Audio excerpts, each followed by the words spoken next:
Good morning, DXN. My name is Ananda Musli, Bagalkot, Karnataka State. My mobile number is 9242494770. WhatsApp number is 9900913869. ಬಹಳ ದಿನಗಳಿಂದ ನಾನು ಈ ಹಾರ್ಮೋನುಗಳ ಬಗ್ಗೆ, ಮಾನವನ ದೇಹದಲ್ಲಿ ಮಹತ್ವದ ಪಾತ್ರವನ್ನು ವಹಿಸ್ತಕ್ಕಂತಹ ಹಾರ್ಮೋನುಗಳ ಬಗ್ಗೆ ಒಂದಷ್ಟು ವಿಚಾರಗಳನ್ನ ತಮ್ಮ ಮುಂದಿಡಬೇಕು ಅಂತ ಇಚ್ಛೆ ಇತ್ತು ನನಗೆ. ಬಹಳ ದಿನಗಳಿಂದ ಸರ್ವಸಾಧಾರಣ ನಾನು ಈ ಹಾರ್ಮೋನುಗಳ ಬಗ್ಗೆ ಒಂಚೂರ ಮಾಹಿತಿ ತಗೋಬೇಕು. ಯಾಕಂದ್ರೆ ನಾನು ವೈದ್ಯನಲ್ಲ, ಹಾಗೆ ನಾನು ಒಬ್ಬ ವಿಜ್ಞಾನಿ ಕೂಡ ಅಲ್ಲ. ಆದಾಗ್ಯೂ ಕೂಡ ಈ ಹಾರ್ಮೋನುಗಳ ಬಗ್ಗೆ, ಹಾರ್ಮೋನುಗಳ ಮಹತ್ವದ ಬಗ್ಗೆ, ಮತ್ತ ಅವು ಆರೋಗ್ಯವಾಗಿರ್ಬೇಕು, ಅವು ಚೆನ್ನಾಗಿರ್ಬೇಕಾದ್ರೆ ನಾವು ಏನ್ ಮಾಡ್ಬೇಕು ಅನ್ನೋದ್ರ ಬಗ್ಗೆ ನಾನು ಸದಾ ಚಿಂತನೆಯನ್ನ, ಅಧ್ಯಯನವನ್ನ ಮಾಡ್ತಾ ಇದ್ದೆ. ಒಂದಷ್ಟು ನನಗೆ ತಿಳಿದಂತಹ ವಿಚಾರಗಳನ್ನ ತಮ್ಮ ಮುಂದೆ ಇಡ್ಲಿಕ್ಕೆ ಇಷ್ಟಪಡ್ತೀನಿ.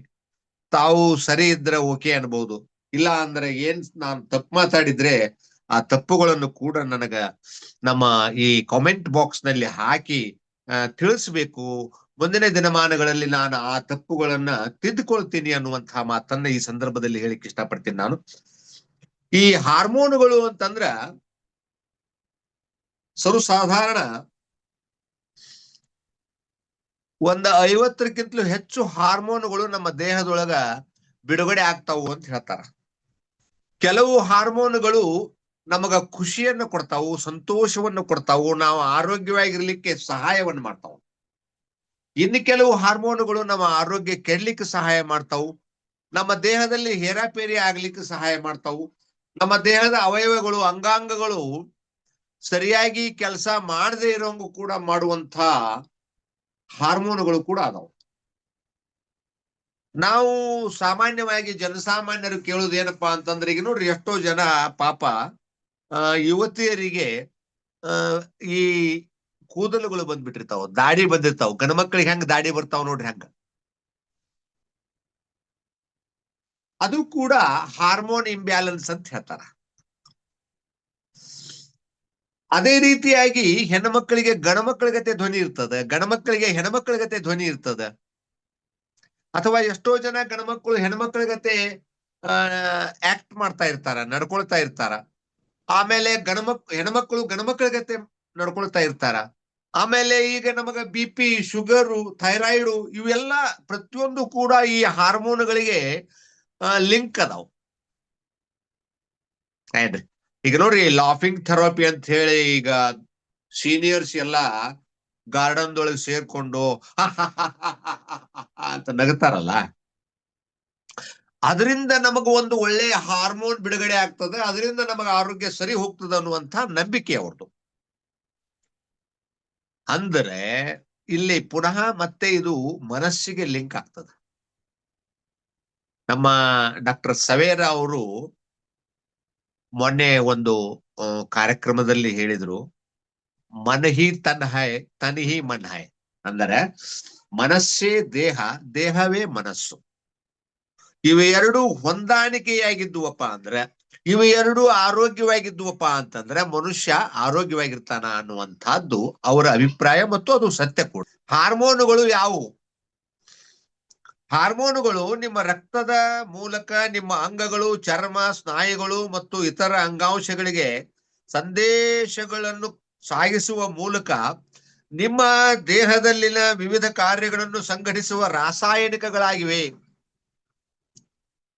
ಎಷ್ಟು ವಂಡರ್ಫುಲ್ ಅದ ಅಂದ್ರೆ ನಮ್ಮ ಬಾಡಿ, ಅದರ ಬಗ್ಗೆ ಎಷ್ಟು ಹೇಳಿದ್ರು ಕಮ್ಮಿ. ಈ ಸಂಕೇತಗಳು ನಿಮ್ಮ ದೇಹವು ಏನು ಮಾಡಬೇಕು ಮತ್ತು ಯಾವಾಗ ಮಾಡಬೇಕೆಂದು ತಿಳಿಸುತ್ತವೆ. ಜೀವನ ಮತ್ತು ನಿಮ್ಮ ಆರೋಗ್ಯಕ್ಕೆ ಹಾರ್ಮೋನುಗಳು ಅತ್ಯಗತ್ಯ. ವಿಜ್ಞಾನಿಗಳು ಇಲ್ಲಿಯವರೆಗೆ ಮಾನವ ದೇಹದಲ್ಲಿ 50ಕ್ಕೂ ಹೆಚ್ಚು ಹಾರ್ಮೋನುಗಳನ್ನು ಗುರುತಿಸಿದ್ದಾರೆ. ಹಾರ್ಮೋನುಗಳು ಮತ್ತು ಅವುಗಳನ್ನು ರಚಿಸುವ ಮತ್ತು ಬಿಡುಗಡೆ ಮಾಡುವ ಹೆಚ್ಚಿನ ಅಂಗಾಂಶಗಳು ಮುಖ್ಯವಾಗಿ ಗ್ರಂಥಿಗಳು. ನಮ್ಮ ದೇಹದೊಳಗ ಕೆಲವು ಗ್ರಂಥಿಗಳದಾವು, ನಿಮ್ಮ ಅಂತಃಸ್ರಾವಕ ವ್ಯವಸ್ಥೆಯನ್ನು ರೂಪಿಸುತ್ತವೆ. ಹಾರ್ಮೋನುಗಳು ಅನೇಕ ವಿಭಿನ್ನ ದೈಹಿಕ ಕ್ರಿಯೆಗಳನ್ನು ನಿಯಂತ್ರಿಸುತ್ತವೆ.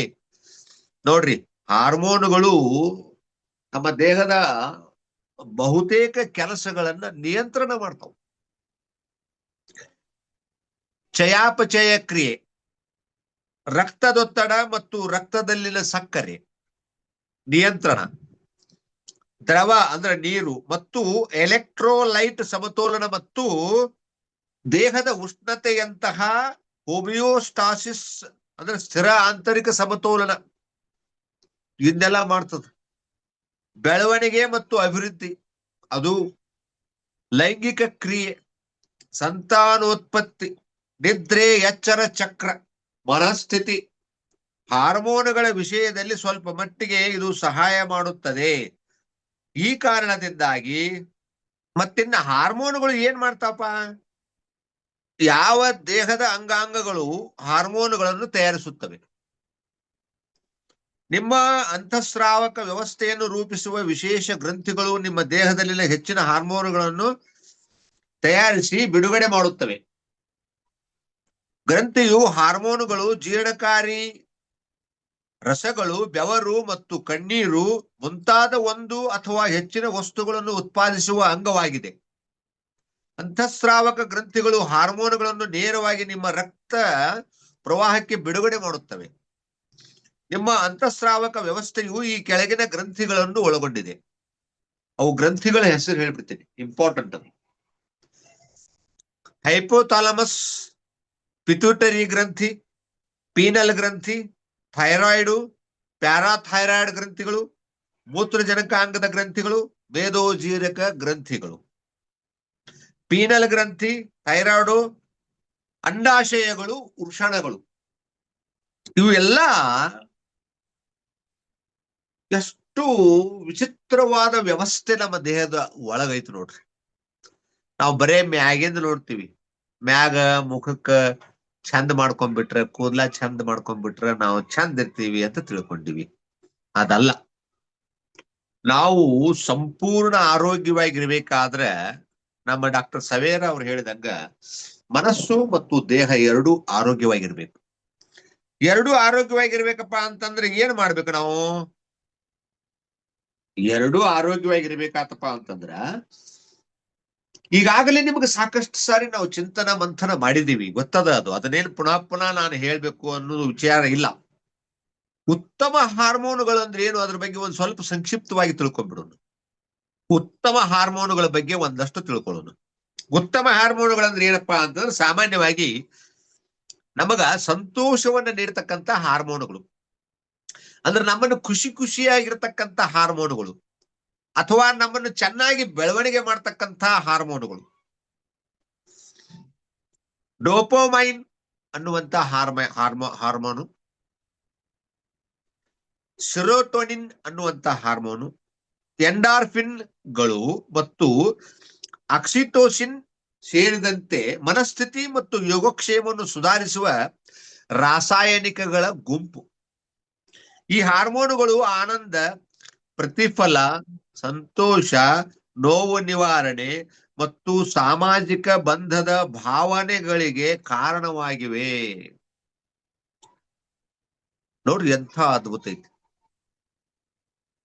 ಅದಕ್ಕ ಮೊನ್ನೆ ಒಬ್ಬ ನಮ್ಮ ಯೂಟ್ಯೂಬರ್ಸ್ ಒಬ್ರು, ನಮ್ಮ ಗೌರಿಶಂಕರ್ ಅಕ್ಕಿಯವರ ಯೂಟ್ಯೂಬ್ನೊಳಗ ಒಬ್ರು ವೈದ್ಯರು ಮಾತಾಡ್ತಾರ, ಬಹಳ ಅದ್ಭುತವಾಗಿ ಮಾತಾಡ್ತಾರ, ಚೆನ್ನಾಗಿ ಮಾತಾಡ್ತಾರ.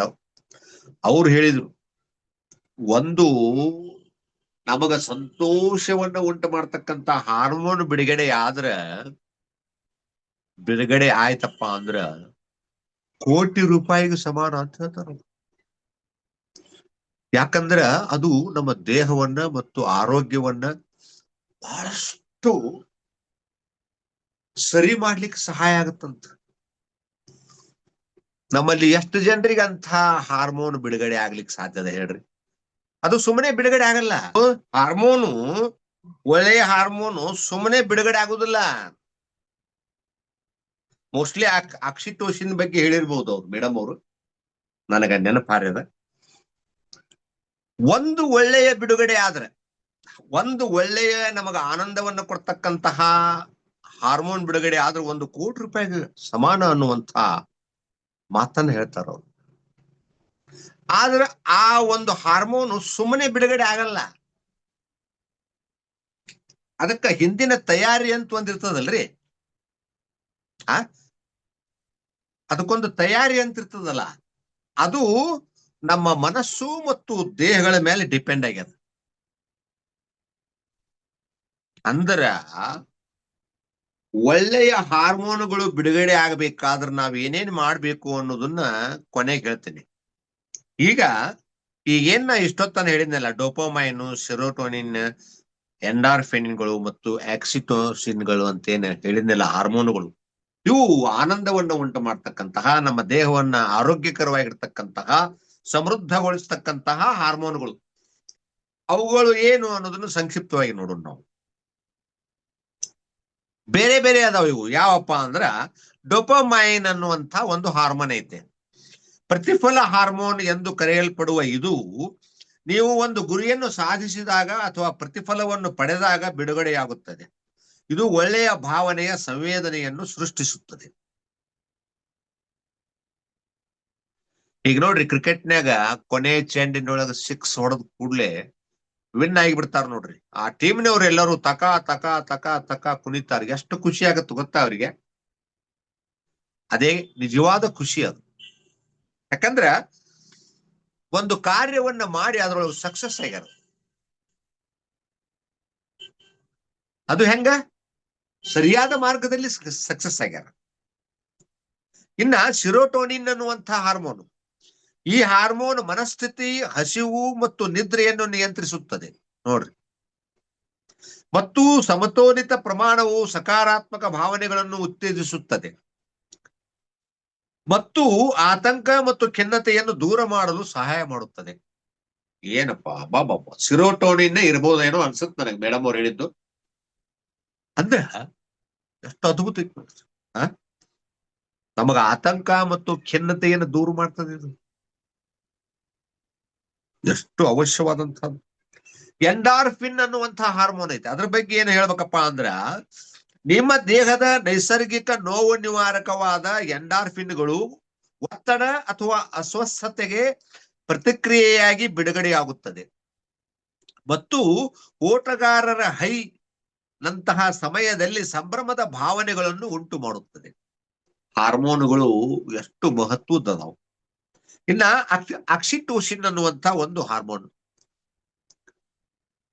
ಪ್ರೀತಿ ಹಾರ್ಮೋನ್ ಎಂದು ಸಾಮಾನ್ಯವಾಗಿ ಕರೆಯಲ್ಪಡುವ ಆಕ್ಸಿಟೋಸಿನ್ ಸಾಮಾಜಿಕ ಬಂಧ, ನಂಬಿಕೆ ಮತ್ತು ಸಹಾನುಭೂತಿಗೆ ನಿರ್ಣಾಯಕವಾಗಿದೆ. ಇದು ದೈಹಿಕ ವಾತ್ಸಲ್ಯದ ಮೂಲಕ ಬಿಡುಗಡೆಯಾಗುತ್ತದೆ ಮತ್ತು ಹೆರಿಗೆ ಮತ್ತು ಹಾಲುಣಿಸುವಿಕೆಗೆ ಮುಖ್ಯವಾಗಿದೆ. ನೋಡು, ವಾತ್ಸಲ್ಯ ಅನ್ನೋದು ಇರ್ಬೇಕಲ್ಲ ನಮ್ಮಲ್ಲಿ. ಹೇಗ ತಾಯಿಗೆ ತನ್ನ ಕೂಸಿನ ಮೇಲೆ ಇರ್ತದಲ್ಲ ವಾತ್ಸಲ್ಯ, ಅದು ನಿಜವಾದ ವಾತ್ಸಲ್ಯ. ಅಂಥ ಸಂದರ್ಭದಲ್ಲಿ ಆಕ್ಸಿಟೋಸಿನ್ ಅನ್ನುವಂತಹ ಹಾರ್ಮೋನುಗಳು ಬಿಡುಗಡೆ ಆಗ್ತವೆ. ನೋಡ್ರಿ, ಒಬ್ಬ ಯುವತಿ ತನ್ನ ಗಂಡನ ಜೊತೆ ಸಂಪರ್ಕವನ್ನ ಮಾಡುವಾಗಾಯ್ತು, ಮಾಡಿದ ನಂತರ ಆಯ್ತು, ಆಮೇಲೆ ಅವಳು ಗರ್ಭಧಾರಣೆ ಮಾಡುವುದಾಯ್ತು, ಆಮೇಲೆ ಅವಳ ದೇಹದಲ್ಲಿ ಎಷ್ಟೊಂದು ಬದಲಾವಣೆಗಳಾಗ್ತವು, ಆಮೇಲೆ ಅವಳ ಕೂಸು ಜನನ ಆಗ್ತದ, ಆ ನಂತರ ಅವಳ ಎದೆಯಲ್ಲಿ ಹಾಲು ಉತ್ಪನ್ನ ಆಗ್ತದೆ. ನೋಡಿ ಎಂಥ ಅದ್ಭುತ ಇದೆಲ್ಲ. ಇದೆಲ್ಲಾನು ಕೂಡ ಹಾರ್ಮೋನುಗಳ ಮಹಿಮೆ.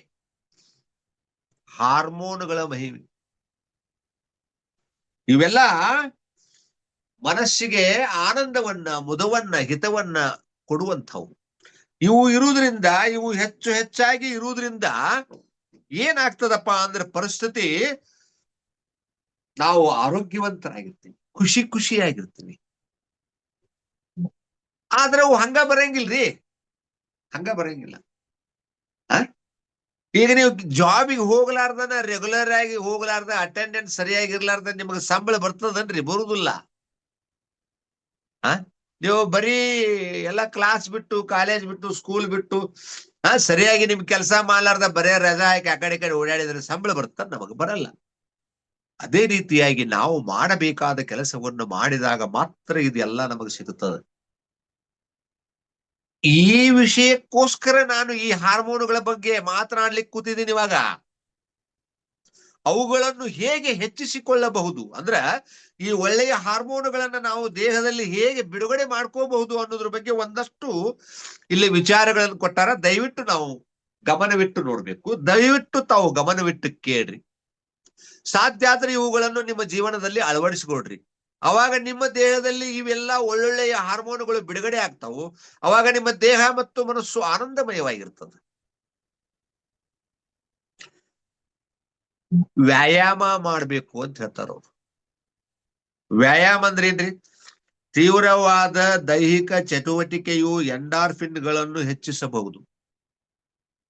ಆದರೆ ನಿಯಮಿತ ವ್ಯಾಯಾಮವು ಮನಸ್ಥಿತಿಯನ್ನು ನಿಯಂತ್ರಿಸಲು ಸಹಾಯ ಮಾಡುತ್ತದೆ. ಇನ್ನ ಆಹಾರ ಪದ್ಧತಿ.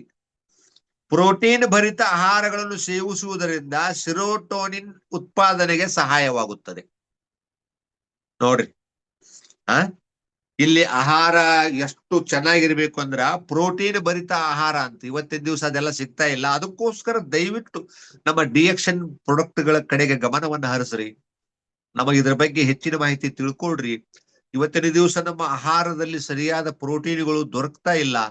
ಹೀಗಾಗಿ ನಮ್ಮ ಆರೋಗ್ಯ ಹದಗೆಡ್ತಾ ಇದೆ ಅನ್ನುವಂತ ಕಾರಣಕ್ಕೋಸ್ಕರ ನಾನು ಇವತ್ತಿನ ದಿವಸ ಈ ಹಾರ್ಮೋನುಗಳ ಬಗ್ಗೆ ಮಾತನಾಡ್ಲಿಕ್ಕೆ ಕೂತಿದ್ದೀನಿ. ಇನ್ನ ನಿದ್ರೆ. ಮನಸ್ಥಿತಿ ಮತ್ತು ಹಾರ್ಮೋನ್ ಉತ್ಪಾದನೆಯನ್ನು ನಿಯಂತ್ರಿಸಲು ಉತ್ತಮ ನಿದ್ರೆಯ ಅಭ್ಯಾಸಗಳು ಅಗತ್ಯ. ಇನ್ನ ಧ್ಯಾನ ಮಾಡ್ಬೇಕಂತ ಹೇಳ್ತಾರ ಅವ್ರು. ಧ್ಯಾನವನ್ನು ಅಭ್ಯಾಸ ಮಾಡುವುದರಿಂದ ಡೋಪೋಮೈನ್ ಮಟ್ಟವನ್ನು ಹೆಚ್ಚಿಸಲು ಸಹಾಯವಾಗುತ್ತದೆ. ಸಾಮಾಜಿಕ ಸಂಪರ್ಕ ನೋಡ್ರಿ ಎಷ್ಟು ಇಂಪಾರ್ಟೆಂಟ್. ಇದು ಕೂಡ ವೆಲ್ನೆಸ್ ನಲ್ಲೇ ಬರ್ತದ. ವೆಲ್ನೆಸ್ ಅಂದ್ರೆ ಏನು, ವೆಲ್ನೆಸ್ ಇಂಡಸ್ಟ್ರಿ ಅಂದ್ರೆ ಏನು ಅನ್ನೋದನ್ನ ಇದರ ಹಿಂದಿನ ವಿಡಿಯೋದಲ್ಲಿ ನಾನು ಹೇಳಿದ್ದೀನಿ. ಸಾಮಾಜಿಕ ಸಂಪರ್ಕ, ಪ್ರೀತಿ ಪಾತ್ರರ ಜೊತೆ ಸಮಯ ಕಳೆಯುವುದು. ಅಂದ್ರೆ ನಮಗೆ ಯಾರು ಇಷ್ಟ ಇರ್ತಾರ, ನಮಗೆ ಯಾರು ಹತ್ರ ಇರ್ತಾರ, ಅಥವಾ ನಮ್ಮ ಮನಸ್ಸಿನೊಂದಿಗೆ ನಮ್ಮ ಆಚಾರ ವಿಚಾರಗಳೊಂದಿಗೆ ಯಾರು ಹೊಂದಿಕೊಳ್ತಾರ ಅವ್ರ ಜೊತೆ ಹೆಚ್ಚು ಸಮಯವನ್ನು ನಾವು ಕಳಿಬೇಕಾಗ್ತದೆ. ಮತ್ತು ದೈಹಿಕ ಪ್ರೀತಿಯಲ್ಲಿ ತೊಡಗಿಸಿಕೊಳ್ಳುವುದು ಆಕ್ಸಿಟೋಸಿನ್ ಮತ್ತು ಎಂಡಾರ್ಫಿನ್ಗಳನ್ನು ಹೆಚ್ಚಿಸುತ್ತದೆ. ದಯೆಯ ಕಾರ್ಯಗಳು, ಹ್ಯುಮ್ಯಾನಿಟಿ ಅನ್ಬಹುದು, ದಯಾ ಅನ್ಬಹುದು. ನಿಸ್ವಾರ್ಥ ಕೃತ್ಯಗಳನ್ನು ಮಾಡುವುದರಿಂದ ಆಕ್ಸಿಟೋಸಿನ್ ಬಿಡುಗಡೆಯಾಗಬಹುದು. ನೋಡ್ರಿ, ನಿಸ್ವಾರ್ಥ ಕೃತ್ಯಗಳು ಇವು ನಮ್ಮಲ್ಲಿ ಬಹಳ ಜನರ ಹತ್ರ ಸಿಗ್ತಾ ಇಲ್ಲ. ಇದನ್ನೇ ನಾವು ಪ್ರಾಕ್ಟೀಸ್ ಮಾಡ್ಬೇಕು. ನಮ್ಮ ಮನಸ್ಸು ದೇಹ ಆರೋಗ್ಯವಾಗಿರ್ಬೇಕಪ್ಪ ಅಂದ್ರೆ ನಾವು ಈ ಎಲ್ಲ ಮಹತ್ವದ ಕಾರ್ಯಗಳನ್ನು ಸರಿಯಾಗಿ ಮಾಡ್ಕೋಬೇಕು. ಏನು? ವ್ಯಾಯಾಮ ಮಾಡ್ಬೇಕು. ಹೆಚ್ಚು ಶ್ರಮಪರ ಬೆವರು ಬರುವಂತಹ ವ್ಯಾಯಾಮ ಮಾಡಿದ್ರೆ ಬಹಳ ಒಳ್ಳೆಯದು. ನಾನು ಕೂಡ ಈ ವಿಷಯದಲ್ಲಿ ಕಮ್ಮಿ ಇದ್ದೀನಿ, ಅದನ್ನು ಸುಧಾರಿಸ್ಕೊತೀನಿ. ಆಹಾರ ಪದ್ಧತಿ, ಪ್ರೋಟೀನ್ ಭರಿತವಾದಂತಹ ಆಹಾರವನ್ನು ತಿನ್ನಬೇಕು. ಅದು ಇವತ್ತಿನ ದಿವಸ ನಮಗೆ ಸರಿಯಾಗಿ ದೊರಕ್ತಾ ಇಲ್ಲ. ಅದಕ್ಕೋಸ್ಕರ ನಾವೇನ್ ಹೇಳ್ತೀವ್ರಪ್ಪ, ನಮ್ಮ ಡಿಎಕ್ಷನ್ ಪ್ರಾಡಕ್ಟ್ಗಳನ್ನು ಸೇವನೆ ಮಾಡ್ರಿ. ನೀವು ಪ್ರತಿನಿತ್ಯ ಬಳಸ್ತಕ್ಕಂತಹ ಪ್ರಾಡಕ್ಟ್ಗಳನ್ನು ಒಂಚೂರು ಸೈಡಿಗೆ ಸರಿಸಿ ಆ ಜಾಗದೊಳಗ ಆ ಸ್ಥಾನದೊಳಗ ನಮ್ಮ ಪ್ರಾಡಕ್ಟ್ಗಳನ್ನು ತಗೊಂಡ್ಬಂದು ಬಳಸ್ರಿ. 3 ತಿಂಗಳು ಬಳಸ್ರಿ. ಮೊದಲಿಂದಕ್ಕ ಈಗಿಂದಕ್ಕ ನಿಮಗೆ ವ್ಯತ್ಯಾಸ ಕಾಣ್ಲಿಲ್ಲ ಅಂದ್ರೆ ಆ 3 ತಿಂಗಳು ಏನ್ ನೀವು ಬಳಸ್ತಿರಲ್ಲ ನಮ್ಮ ಪ್ರಾಡಕ್ಟ್ಗಳನ್ನ, ಅದೆಲ್ಲಾ ಹಣವನ್ನು ವಾಪಸ್ ಕೊಡ್ತೀನಿ ನಾನು.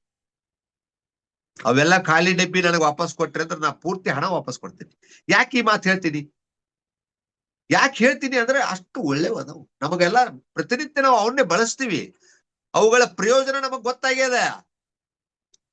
ಆಮೇಲೆ ನಿದ್ರೆ ಬೇಕು, ಬಹಳ ಮುಖ್ಯ ಅದ ಅಂತ ಹೇಳ್ತಾರ ಅವರು. ಆಹಾರ, ನಿದ್ರೆ, ಧ್ಯಾನ, ಸಾಮಾಜಿಕ ಸಂಪರ್ಕ ಇದು ಬಹಳ ಇಂಪಾರ್ಟೆಂಟ್.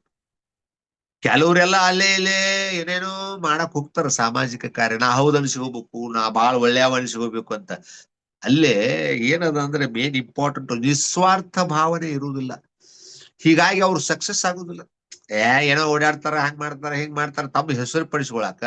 ಇಲ್ಲಾಂದ್ರೆ ಯಾವ್ದೋ ಅಂತ ಉದ್ಯೋಗ ಮಾಡ್ತಿರ್ತಾರ, ಒಂದ್ ಬಿಸಿನೆಸ್ ಮಾಡ್ತಿರ್ತಾರ, ಅದನ್ನ ಅಲ್ಲಿ ಬೆಳೆಸ್ಕೊಳಕ್ ಅದನ್ನ ಉಪಯೋಗ ಮಾಡ್ಕೊಳಿಕ್ ಹೋಗ್ತಿರ್ತಾರ. ಹಲವಾರು ಸ್ವಾರ್ಥಗಳನ್ನ ಇಟ್ಕೊಂಡು ಏನ್ ಕೆಲಸ ಮಾಡ್ತಾರ ಅನ್ನೋದು, ಸಾಮಾಜಿಕ ಕಾರ್ಯ ಆಗಿರ್ಬೋದು, ಇನ್ನೊಂದಾಗಿರ್ಬೋದು, ಮತ್ತೊಂದಾಗಿರ್ಬೋದು. ಅಲ್ಲಿ ಸ್ವಾರ್ಥ ಇತ್ತಂದ್ರೆ ಅದು ಕೆಲಸ ಮಾಡಲ್ಲ. ಅದರಿಂದ ನಮಗೆ ಸಿಗಬೇಕಾದ ಸರಿಯಾದ ಪ್ರತಿಫಲಗಳು ಸಿಗುವುದಿಲ್ಲ. ಕೊನೆಗೆ ಅವರು ದುಃಖಿತರಾಗ್ತಾರೆ. ಏನಂತಾರ ಗೊತ್ತಾನ ಅವ್ರ ಕೊನೆಗೆ, ಏನ್ರಿ ನಾವೆಲ್ಲ ರಗಡ ಸಮಾಜ ಸೇವಾ ಮಾಡಿದ್ವಿ, ರಗಡ ಮಂದಿಗೆ ಉಪಕಾರ ಮಾಡಿದ್ವಿ, ಆದ್ರ ನಮಗ ಎಲ್ಲರೂ ತ್ರಾಸ ಕೊಟ್ರಿ, ಎಲ್ಲಾ ಉಲ್ಟಾ ಬಿದ್ದ್ರಿ, ನಮಗ ನಮ್ಮ ಮ್ಯಾಗ ಹಾಕ್ಬಿಟ್ರಿ ಎಲ್ಲ ಅಂತ ಇನ್ನೊಬ್ಬರು ದೂಷಣೆ ಮಾಡ್ತೀವಿ ನಾವು. ಆದ್ರೆ ನಾವು ಸ್ವಾರ್ಥ ಇಟ್ಕೊಂಡು ಅಲ್ಲಿ ಕೆಲಸ ಮಾಡಿ ಅನ್ನುವಂತಹದ್ದನ್ನ ನಾವು ಮರ್ತು ಬಿಡ್ತೀವಿ. ಇದು ನಮ್ಮ ಸಮಸ್ಯೆ. ಇದು ಸಮಸ್ಯೆ ಇರುವುದೇ ಅಂತಲ್ಲೇ ಐತದು. ಅದನ್ನ ತಿಳ್ಕೊಂಡು ನಾವು ಬದುಕಬೇಕು. ಅದಕ್ಕೆ ನಮ್ಮಲ್ಲೇ ದೋಷಗಳು ಬಹಳಷ್ಟು ಇರ್ತಾವ. ಅದನ್ನ ಸರಿ ಮಾಡ್ಕೊಂಡ್ಬಿಟ್ರೆ ನಾವು ಗ್ರೇಟ್ ಆಗಿಬಿಡ್ತೀವಿ, ನಾವು ಸಕ್ಸಸ್ ಆಗ್ತೀವಿ.